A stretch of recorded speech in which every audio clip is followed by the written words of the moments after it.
June 4th, 1942, 20,000 feet above the Pacific, north of Midway, a Japanese Zero pilot rolled in behind a fat, slow American fighter and knew, with the certainty of a man who had done this 100 times, that he was about to kill it. He was one of the finest fighter pilots in the world. He had learned his trade over China.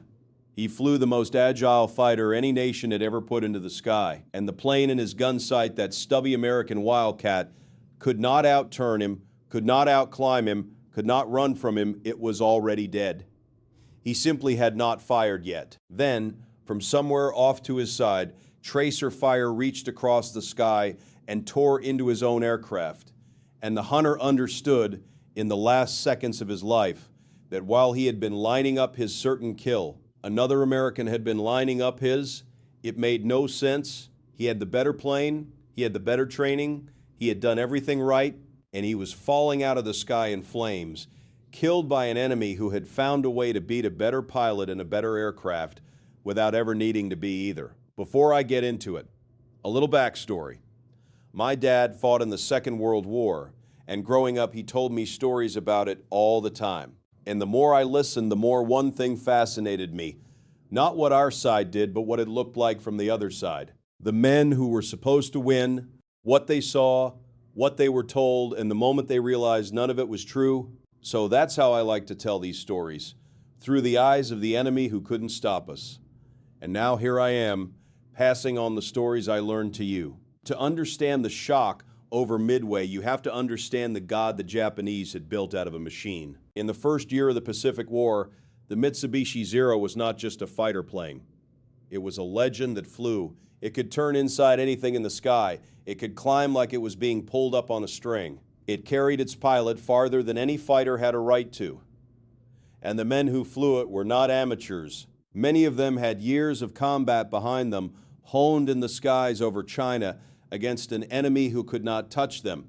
They had swept the Americans and the British out of the Pacific sky in a matter of weeks. Pearl Harbor, the Philippines, the Dutch East Indies, everywhere the Zero appeared, the Allied fighters fell. The Japanese pilot climbed into his cockpit each morning, believing something that had so far been simply true, that in a fair fight, one-on-one, wheeling and turning through the sky, the Zero always won. And so did the man flying it.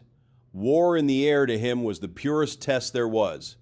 A duel, a contest of nerve and skill and the quality of your machine decided between two men high up where nothing else could reach. And in that contest, he was the best. And he knew it. The Americans knew it too. And that was the whole problem they had to solve. The main American carrier fighter in those early days was the Grumman Wildcat, and next to a Zero, it looked like a joke. It was heavier. It was slower to climb. It could not follow a Zero through a tight turn without falling out of the sky. Every American pilot who tried to fight the Japanese the way the Japanese wanted to fight, twisting and turning, matching the Zero move for move, ended up dead. The Zero would simply outturn him, slide onto his tail, and finish him. The machine decided it, and the machine belonged to Japan. But there was one American officer who refused to accept that the duel was the only way to fight. His name was John Thach, and he was a naval aviator with a mathematical turn of mind. And he had been reading the intelligence reports about this Japanese wonder plane with growing alarm long before he ever saw one. If the reports were true, and he believed they were, then his pilots were flying machines that could not win the fight they had been trained to fight. So Thach did something the Japanese ace in his cockpit never imagined his enemy doing. He sat at his kitchen table at night with a box of matchsticks, moving them around on the tablecloth, and he tried to solve the Zero not as a pilot, but as a problem. And he found the answer. He found it in teamwork. The flaw in the duel, Thach realized, was the word itself. One against one. If you fought the Zero as an individual, you lost. Because as an individual, your machine was worse. But what if you refused to be an individual? What if two American fighters flew together, spaced apart, as a single deliberate machine of two parts? Each one watching not his own tail, but his partner's. Here was the trick, worked out with matchsticks on a kitchen table. Two Wildcats fly side by side, a good distance apart. A Zero dives in to take one of them, sliding onto his tail, doing exactly what a Zero does best. The moment he does, the two Americans turn hard toward each other. The Wildcat being chased turns into his partner, and the partner, now turning the opposite way, comes around nose to nose with the Zero that is lining up the kill. The hunter, fixed on his target, flies straight into the guns of the second American. He has to break off or die. And the instant he breaks off, the two Wildcats cross, straighten out, and are flying side by side again, ready to do it a second time, and a third, and a fourth. Every single time a Zero committed to a kill, it exposed itself to a gun it could not see. They would come to call it the Thach Weave, and it turned the Zero's greatest strength, its willingness to close in and dogfight, into the exact thing that got it killed. The Japanese ace over Midway had never heard of it.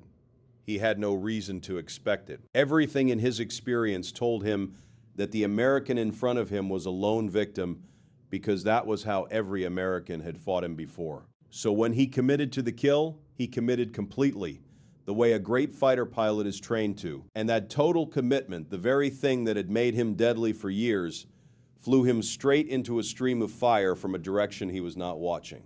Midway was where it happened.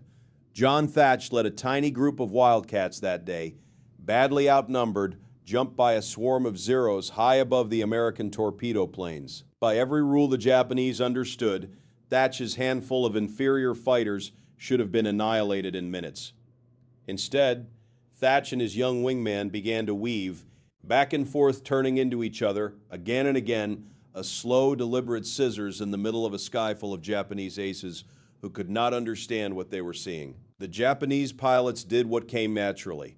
They dove in for the kill, and one after another, they found themselves nose to nose with a Wildcat they had not seen, taking hits from an enemy who should not have been able to touch them. Thach himself, flying a plane that could not turn with a Zero, shot several of them down that day, not by outflying them, but by letting them fly into the trap. A handful of outclassed Americans held off a superior enemy force and walked away, and the Japanese who survived carried home a report that must have sounded like madness. The Wildcats were protecting each other. You could not get one of them alone. Every time you attacked, a second one was already shooting at you. This was the thing that began quietly to break the Japanese fighter arm. Not a better plane, not a better pilot. An idea. A way of fighting that made the American machine irrelevant, because it no longer mattered that one Wildcat was slower than one Zero. There was never just one Wildcat. There were two, working as one, and two thinking as one will beat one thinking alone, no matter how good that one is. And underneath the tactic lay a second cruelty the Japanese had built for themselves, and it turned the weave from a clever trick into a death sentence. The Zero was so agile, so long-ranged, for a reason. It had been made light, and to make it light, its designers had left things out. It had no armor behind the pilot. It had no self-sealing fuel tanks. Every ounce had been spent on turning and climbing in range, and almost nothing on keeping the pilot alive when the enemy finally got his guns on target. In the duel the Japanese loved, this did not matter, because in the duel the Zero was the one doing the shooting. But the Thach Weave existed for one purpose: to put American guns onto that Zero. And when a stream of American fire found a Zero, there was nothing there to stop it. No armor to soak it up. A fuel tank that did not seal itself, that simply caught fire. One good burst, and the legend of the Pacific turned into a torch and fell into the sea. Meanwhile, the fat, ugly Wildcat the Japanese had laughed at had armor plate behind its pilot and tanks that sealed their own holes. American pilots flew home from fights that would have killed a Japanese pilot 3 times over. And there it was, the whole war written in the design of 2 airplanes. Japan had built a machine to win the beautiful duel and had left its best men unprotected inside it. America had built a machine to bring its ordinary men home alive, and then handed those ordinary men a tactic that made the beautiful duel impossible to fight. You cannot win a war of attrition when your victories cost you nothing and your defeats cost you everything. The Japanese Ace Corps was the finest in the world in 1942, and it was also small and slow to replace. Every veteran who fell into the sea took years of irreplaceable skill down with him. The Americans could lose planes and get the men back. Japan lost the men, and the Weave, spreading through every American squadron in the Pacific, turned the killing of those irreplaceable men into a routine, repeatable procedure that any two disciplined pilots could carry out. Skill against system, and the system did not get tired, did not get cocky, did not need years to train. It only needed two men willing to trust each other and turn at the right moment. The Japanese pilot who had climbed into his Zero believing that the sky belonged to the better man learned, in the year after Midway, that the sky belonged to the better team. His plane could still outturn anything. His hands were still as good as any pilot's alive, and none of it saved him, because the enemy had simply refused to fight the fight he was best at. They had changed the rules while he was still trying to win the old game, and by the time he understood the new one, most of the men who could have taught it to the next generation of Japanese pilots were already gone, burning, on the floor of the Pacific. After the war, when the surviving Japanese aces were asked what had happened to the Invincible Zero, they did not say it had been outbuilt, though eventually it was. The Hellcats that came later were faster and tougher and finished the job. But the aces remembered the earlier stranger shock. The moment the Americans stopped fighting like individuals. The moment a lone wildcat stopped being a victim and became bait. They remembered getting a perfect wildcat in their sights and dying anyway, and never quite being able to explain how. That was the American answer to the greatest fighter plane in the world. Not a better plane. Not, at first, even a better pilot. Just a man at a kitchen table with a handful of matchsticks who looked at a problem everyone else called hopeless and understood a truth the Japanese had built their entire Air Force to ignore. That two men who protect each other will always, in the end, defeat one man alone, no matter how brilliant, no matter how brave, no matter how beautiful the machine he flies. The Japanese ace was the better duelist to the very end. He just never understood, until it was far too late, that the Americans had stopped agreeing to the duel.